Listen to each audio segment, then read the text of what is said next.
देखिए, ये एक बहुत ही दुर्भाग्यपूर्ण घटना थी जिसमें हमारे एक युवा साथी की मौत हुई है।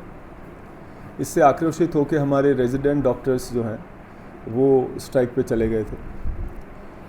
जब ये मांग करी गई कि जो दुर्घटना हुई, जिससे मौत हुई, उसका कारण जानने के लिए हमने जो है वो इन्होंने जो कि एक न्यायिक प्रक्रिया होती है कि पोस्टमार्टम हो जिससे पता चल सके कि ये मौत का कारण क्या था, तो हमने पोस्टमार्टम कराया।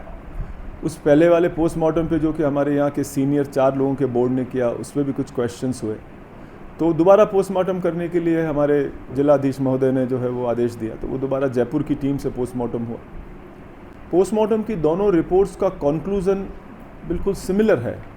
दोनों रिपोर्ट्स ये कहती है कि final opinion about the cause of death will be given by after receiving the reports from FSL। तो जो भी सैंपल्स FSL जाते हैं उसकी रिपोर्ट आने के बाद में ही मौत का कारण तय किया जा सकता है। ये लगभग बहुत सारे केसेस में ऐसा होता है। जो भी पीड़ित परिवार की और रेजिडेंट डॉक्टर्स की जो भी मांग थी, जिला प्रशासन ने बहुत ही उदारता दिखाते हुए और स्थिति को समझते हुए कि एक युवा डॉक्टर की मौत हुई है, उन सभी मांगों को पूरा किया है।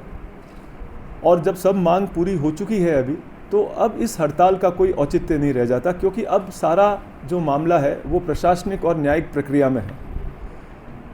जिला प्रशासन ने एक पूरी टीम गठित कर दी है सीनियर ऑफिशियल्स की, जो इस पूरी घटना की जांच करके उनको रिपोर्ट देगी। उस रिपोर्ट के बाद और पोस्टमार्टम की रिपोर्ट से आने वाली जो फाइंडिंग्स हैं उनसे फिर जिम्मेवारियां तय की जाएगी और शासन उसके बाद में जो है वो निर्णय लेगा कि कौन दोषी है और किस तरह से। तो अभी आज के तारीख में जो है वो कुछ भी चीज़ क्लियर नहीं है जब तक रिपोर्ट नहीं आ जाए। और हमने इस मामले को ध्यान रखते हुए जो हमारे पदाधिकारी हैं हॉस्टल से रिलेटेड, उनको अभी हमने उस ड्यूटी से हटा दिया।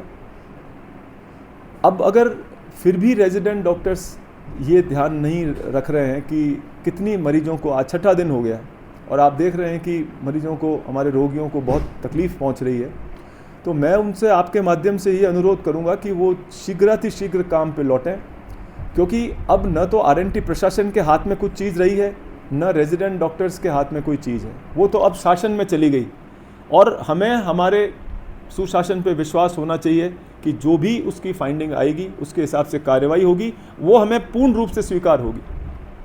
तो अब जब ये सारी परिस्थितियां आज इस अवस्था में हैं, तो रेजिडेंट डॉक्टर्स सबसे पहले चिकित्सक हैं, उनको अपने मरीजों की सुविधा का ध्यान रखते हुए, उनकी तकलीफ़ को देखते हुए उनको तुरंत काम पे आना चाहिए।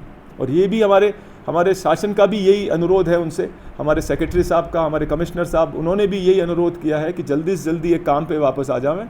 दोषियों को नहीं बख्शा जाएगा, अगर कोई दोषी है तो वो पकड़ में आएगा, उसमें किसी को संदेह नहीं होना चाहिए। तो आपके मार्फत से मैं अभी उनसे करबद्ध निवेदन करता हूं कि वो जल्दी से जल्दी जो है वो काम पे आएँ, ताकि अस्पताल की जो व्यवस्था है वो वापस पटरी पे आ सके। पर सर, रिपोर्ट में विरोधाभास कैसे दिखा सकते? देखिए, रिपोर्ट में विरोधाभास की चर्चा अभी करना बेनामी है।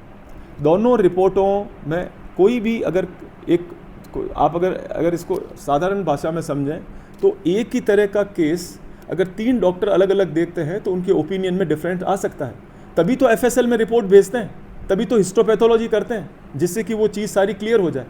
तो खाली जो बॉडी देख करके, और आप ये भी इस चीज़ को भी समझें कि दोबारा जो रिपोर्ट की गई है वो पहले से पोस्टमार्टम वाली बॉडी में की गई, तो छोटा मोटा चेंजेस उसमें आ सकते हैं, लेकिन फाइनल रिपोर्ट जो है वो FSL की जब रिपोर्ट आएगी उसके बाद ही कंफर्म होगी।